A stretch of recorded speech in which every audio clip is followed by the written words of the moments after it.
नमस्कार, मैं रचना शर्मा चढ़ती कला टाइम टीवी देख रहे सभी दर्शकों का स्वागत करती हूं। आप देख रहे हैं उत्तर प्रदेश के समाचार। देश में आज 75वें गणतंत्र दिवस का जश्न मनाया जा रहा है। गणतंत्र दिवस के मौके पर उत्तर प्रदेश के मुख्यमंत्री योगी आदित्यनाथ ने लखनऊ में तिरंगा फहराया। सबसे पहले राज्यपाल आनंदीबेन पटेल और मुख्यमंत्री योगी आदित्यनाथ ने झंडारोहण किया। इसके बाद मुख्यमंत्री ने तिरंगे झंडे के रंग में गुब्बारों को खुले आसमान में मुक्त किया। इस मौके पर परेड, झांकी प्रदर्शन के साथ साथ विभिन्न विद्यालयों के बच्चों द्वारा सांस्कृतिक कार्यक्रम भी पेश किए गए। मुख्यमंत्री योगी आदित्यनाथ ने प्रदेशवासियों को गणतंत्र दिवस की बधाई और शुभकामनाएं दी। मुख्यमंत्री ने अपने शुभकामना संदेश में कहा कि गणतंत्र दिवस स्वाधीनता सेनानियों के त्याग और बलिदान का स्मरण कराने के साथ हमें संविधान के प्रति समर्पित रहने की प्रेरणा देता है। उन्होंने कहा कि अमृतकाल का विशिष्ट कालखंड हमें आत्मचिंतन करने और महान देशभक्तों के सपनों और लक्ष्यों की प्राप्ति के लिए प्रतिबद्ध होने का अवसर भी प्रदान करता है। 75वें गणतंत्र दिवस पर मुख्यमंत्री योगी आदित्यनाथ ने अपने सरकारी आवास पर तिरंगा फहराने के दौरान कहा कि भारत ने आजादी की अपनी एक लंबी लड़ाई के उपरांत स्वतंत्र भारत में अपना स्वयं का संविधान लागू किया। 2022 में आजादी का अमृत महोत्सव मनाने के बाद इस वर्ष हम सब अपने गणतंत्र का अमृत वर्ष मना रहे हैं। उन्होंने कहा कि भारत के महान स्वतंत्रता सेनानियों, संविधानविदों और विशेषज्ञों के अनुसार हमने देश में संविधान लागू किया जो कि पिछले 74 वर्षों से भारत में जाति, धर्म, संप्रदाय, क्षेत्र या अन्य तमाम अवरोधों को समाप्त करते हुए पूरी तरह कसौटी पर खरा उतरा है।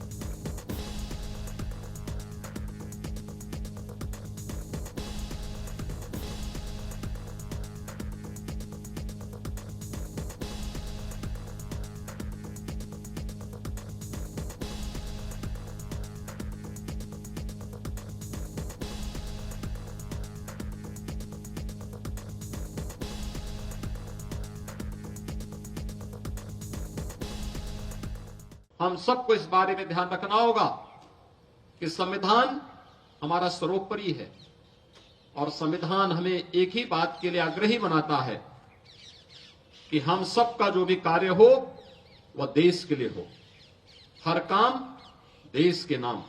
अगर हम देश के प्रति अपने इस दुनिया के सबसे प्राचीनतम राष्ट्र के प्रति अपनी श्रद्धा और सम्मान के भाव को व्यक्त करते हैं, हर व्यक्ति, हर जाति, हर मत, हर मजहब, हर संप्रदाय इस देश के अंदर अपने आप को सुरक्षित महसूस करेगा।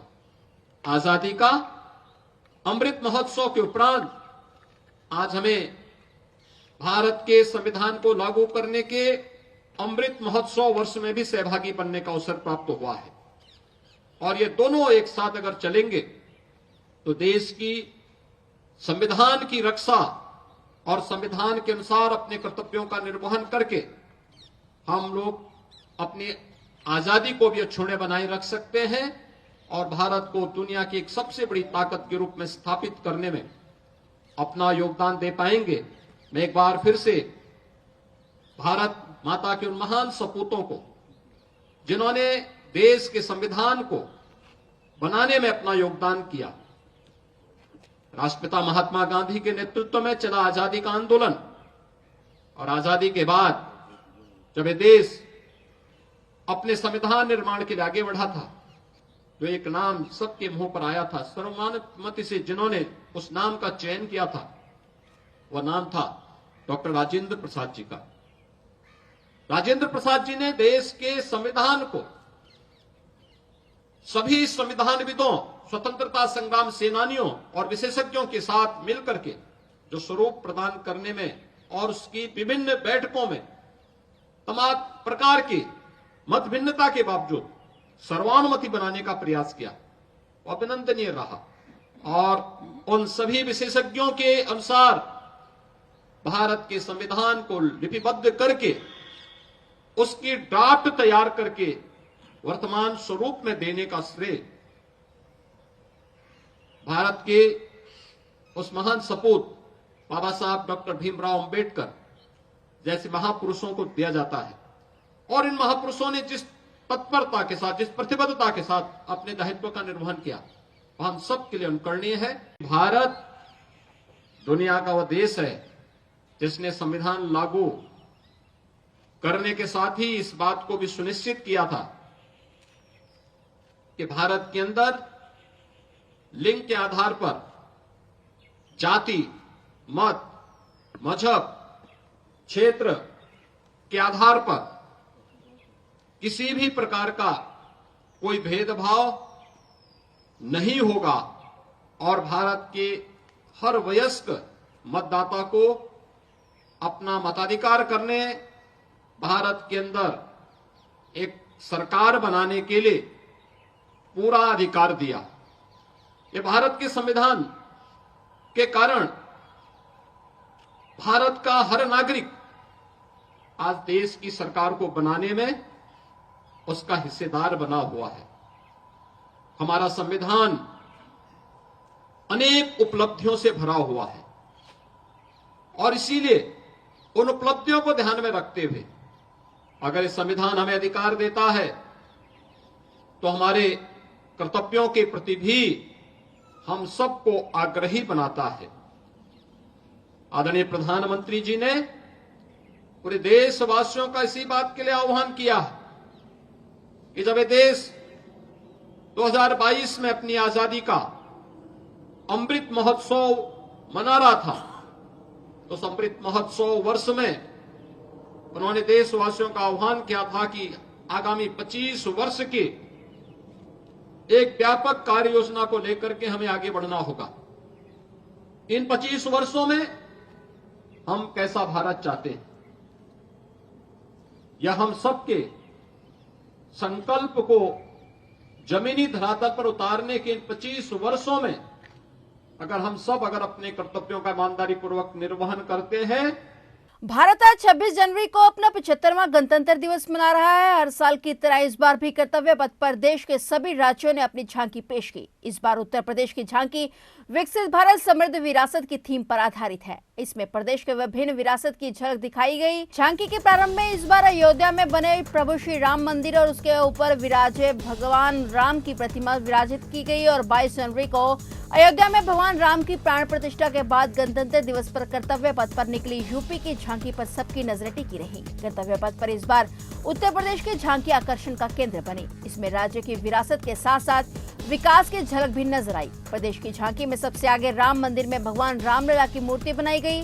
उसके ठीक पीछे ट्रेलर पर कलश के प्रतीक के साथ 2 साधुओं को दिखाया गया और उत्तर प्रदेश की झांकी में अगली तस्वीर दुनिया के चौथे सबसे बड़े इंटरनेशनल एयरपोर्ट जेवर एयरपोर्ट की तस्वीर लगी हुई है। कुल मिलाकर कहें तो कर्तव्य पथ पर उत्तर प्रदेश की झांकी ने धूम मचा दी।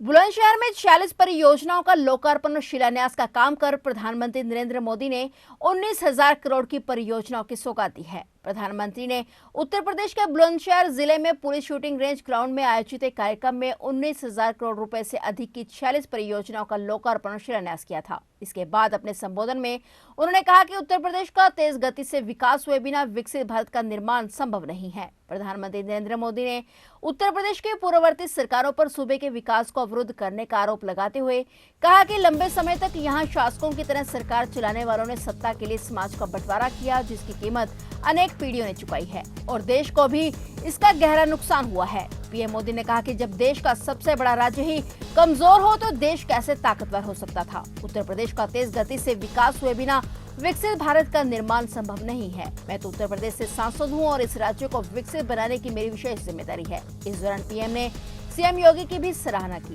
वहीं इस मौके पर मुख्यमंत्री योगी आदित्यनाथ ने अपने संबोधन में कहा कि प्रधानमंत्री नरेंद्र मोदी के मार्गदर्शन में उत्तर प्रदेश का चहुमुखी विकास हो रहा है। आज उत्तर प्रदेश उद्योग का बड़ा हब माना जाता है।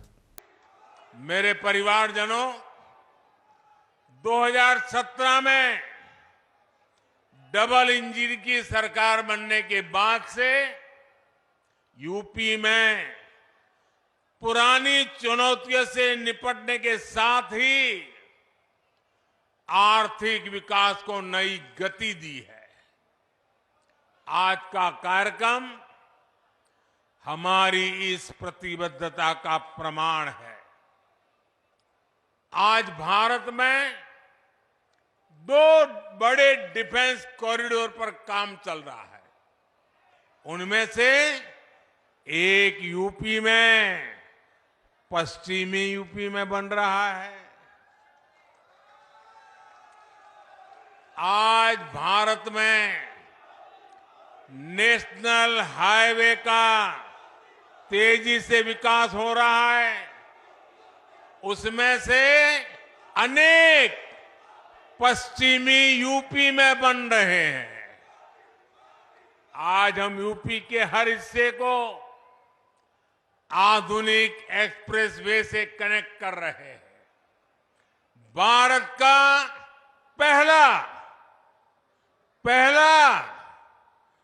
पहला नमो भारत ट्रेन प्रोजेक्ट पश्चिम यूपी में ही शुरू हुआ है। यूपी के कई शहर मेट्रो सुविधा से जुड़ रहे हैं। यूपी ईस्टर्न और वेस्टर्न डेडिकेटेड फ्रेट कॉरिडोर्स का हब बन रहा है और ये बात बहुत बड़ी है साथियों।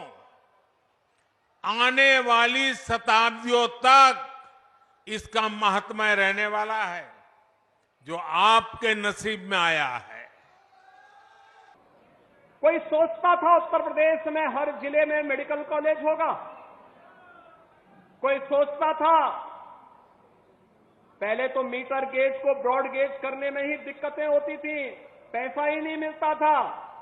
आज चौथी रेलवे लाइन भी, उसका भी लोकार्पण प्रधानमंत्री जी करने जा रहे हैं। फ्रेट कॉरिडोर के एक सेक्शन का उद्घाटन भी प्रधानमंत्री जी के कर कमलों से होने जा रहा है और भी तमाम परियोजनाओं का लोकार्पण और शिलान्यास व गरीबों के लिए जुड़ी हुई आवासीय योजनाएं भी हैं। इंफ्रास्ट्रक्चर से जुड़ी हुई 4 लेन 6 लेन की सड़कों का भी है। बुनियादी सुविधाओं से जुड़ी हुई योजनाएं भी हैं। ये सभी नए भारत के अंदर बिना भेदभाव के मिलने वाली योजनाएं हैं, जिन योजनाओं का लाभ लेकर के आज हमारा भारत और उत्तर प्रदेश विकास की एक नित नए प्रतिमान को स्थापित करते हुए आगे बढ़ रहा है। भाइयों बहनों, मैं इस अवसर पर आदरणीय प्रधानमंत्री जी का आभार भी व्यक्त करता हूं और अभिनंदन भी करता हूं कि उन्होंने पिछले 3 दिनों में 2 महत्वपूर्ण निर्णय लिए। एक निर्णय था 1 करोड़ घरों को रूफटॉप सोलर के लिए एक नई योजना का शुभारंभ, और यह शुभारंभ उसी दिन हुआ है जिस दिन प्रभु राम की रामलला की मूर्ति की प्राण प्रतिष्ठा का शुभ कार्यक्रम प्रधानमंत्री जी के कर कमलों से 500 वर्षों के बाद अयोध्या में हुआ। और दूसरा, आपने परसों एक महत्वपूर्ण निर्णय देखा होगा, सामाजिक न्याय के पुरोधा बिहार के पूर्व मुख्यमंत्री सरदेव कर्पूरी ठाकुर जी को भारत रत्न देकर के सामाजिक न्याय की इस लड़ाई में वंचितों, दबे कुचले और पिछड़े वर्ग को सम्मान देकर के उनके माध्यम से नेतृत्व का एक नई श्रृंखला को आगे खड़ा करना। और आदरणीय प्रधानमंत्री जी, हम सब आपके आभारी हैं कि सामाजिक न्याय की परंपरा को इस मजबूती के साथ अग्रसर करते हुए इन पुरोधाओं को सम्मान देने का कार्य आपके माध्यम से आज भारत रत्न के रूप में कर्पूरी ठाकुर को भी सम्मान देने का कार्य हुआ है। फिलहाल उत्तर प्रदेश के समाचारों में इतना ही, और नए समाचारों के साथ फिर से हाजिर होंगे। तब तक के लिए देखते रहिए चढ़ती कला टाइम टीवी और अब मुझे दीजिए इजाजत। धन्यवाद।